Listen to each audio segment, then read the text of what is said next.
Hello everyone, let's get ready. আজকে যাচ্ছি এক্সিবিশনে। So আমি আজকে এই শার্টটা পরবো ভেবেছি। সো চলুন আজকে কি আউটফিট থাকে দেখা যাক। তো আমি এই শার্টটার সাথে এই ব্ল্যাক প্যান্টটা পরে নিয়েছি। আমার কাছে মনে হচ্ছিল যে এই ব্ল্যাক প্যান্টটাই বেশি ভালো লাগবে আমার এই শার্টের কালারটার সাথে। সো চলুন আমি জুয়েলারি কি পরি আপনাদের সাথে শেয়ার করি। তো আমি আজকে খুব মিনিমাল জুয়েলারি পরবো, তো ভাবছি যে এই ইয়ার টপটাই আমি পরি। আমার হাতে অলরেডি ফিঙ্গারিং করা আছে, তো আমি এই ফিঙ্গারিংটা পরবো। তারপর হচ্ছে এগুলো পরবো।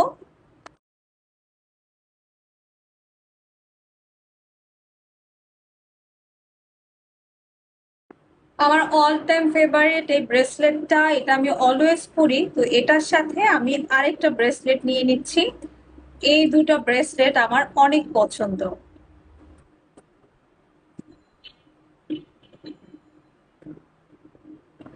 হেয়ার যেহেতু আমি আজকে এভাবেই রাখবো, তো জাস্ট আমি আর কোনো কিছু করব না, শুধুমাত্র একটু সেট করে নিব। আমি স্যান্ডেল হিসেবে আজকে এটা পরবো। আর ব্যাগ নিব হচ্ছে এটা। সো আমি অলরেডি রেডি।